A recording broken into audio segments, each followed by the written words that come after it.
Even when I was in prison, I asked the governor, can I have a single cell? So I wanted to paint. I was actually doing fakes in there. The governor said, Max Brandrett, I hope you're not doing any of those dodgy pictures in there. I went, no, governor, not. I was doing Samuel Palmer's. I'll paint any subject they throw in front of me, anything. I'm not doing it for 45 years, you know. My name is Max Brandrett, alias Max the Forger. I'm not going to say I'm the greatest forger, but I used to love doing it. In fact, one of my pictures turned up on Antiques Roadshow. Yeah, I thought, that's mine.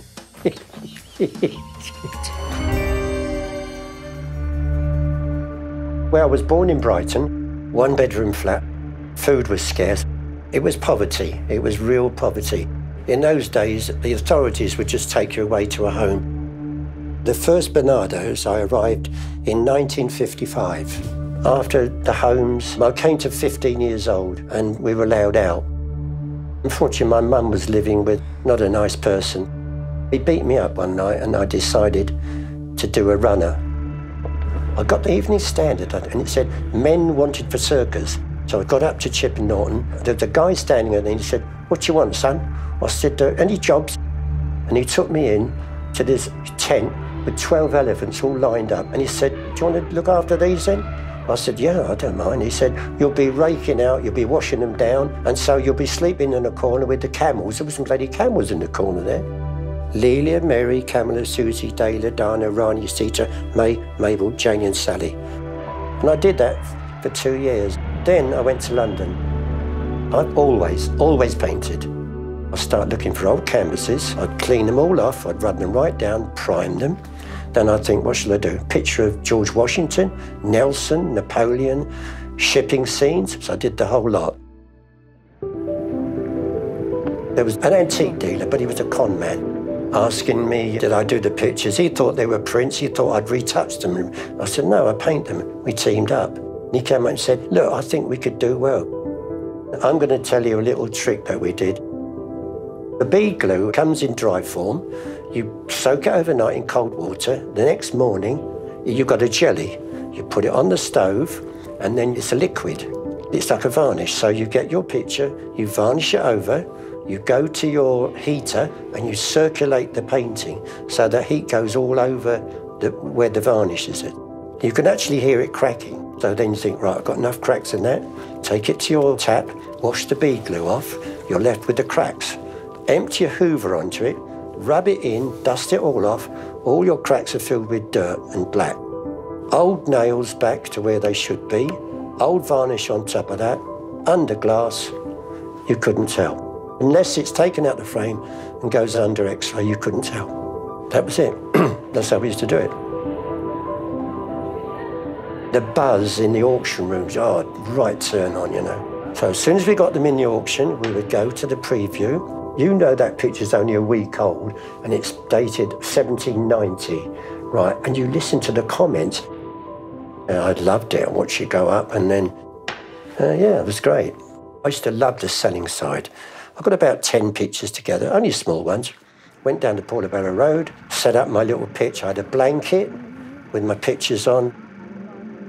One day, this young kiddie came down, beautifully dressed suit. He said, can you do one picture for my friend? Got this photograph. It was a photograph of a lady about 50. So I did the picture, framed it, took it back the following week. He came down and said, my friends are at the pub up there. Opened the door, recognised straight away Ronnie, Kray and Reggie. Ronnie gets up and he comes over to me, he goes, here, Reggie, have a look at this. Have a look at this, Reggie. Ain't that mum? That's mum, innit? He's got it, innit? God, there, he said, it's mum all over. And he kept saying it. He turned around and he said, have a drink. And I sat with him, sandwiched in between his two, they were big guys. It was frightening. That was in 1967. A few months after that, they were nicked for the shooting of George Connell. Well, then I met Tom Keating. I teamed up with him and we started to do the real noughties, you know, the big monies. We were hitting big galleries, making big money. Samuel Palmer's were our best bet. He was good at Samuel Palmer's, but I was better at the oil painting, doing the Marines, you know. I could do Constable of Albert Derby, old fishing scenes, seascapes, you name it, I did it. Tom was selling in one antique shop, I was selling the other. And he was so sloppy when he had a drink. The bottom of the sea was still wet, so it came off in his hand. We had to charge down with Arundel High Street, and we couldn't find the car. We got these two antique dealers chasing us, going, you wait, you'll get your hands on you. In the car and gone. So many things happened, it was wonderful. Tom passed away in '85. And I carried on faking Keating's work as well. It was much sought after. I used to sign it Tom Keating. I was hitting all the auction rooms on that. A member of the fraud squad wanted to nick me. I got 18 months. This is me in the picture here. I did this painting, it's a Van der Valve. I got nicked for this picture. 5 days after that, I was in a holding cell in London. The next time I got nicked, I said to the judge, I'm sorry, it's like drugs, I get withdrawal symptoms. I see an old canvas and my fingers start to shake, I've got to do it, you know. Do you know what it's like to be released at 8 o'clock in the morning when those big doors open and you walk out? Great feeling, that's why I couldn't do it again. I'm in a good place now. I paint what I like, you know. I love being surrounded by my work here. I love it. Okay, I went off the rails slightly, but, you know, I'm back on track now. Oh, I like that bit. Yeah. True stories, every one of them.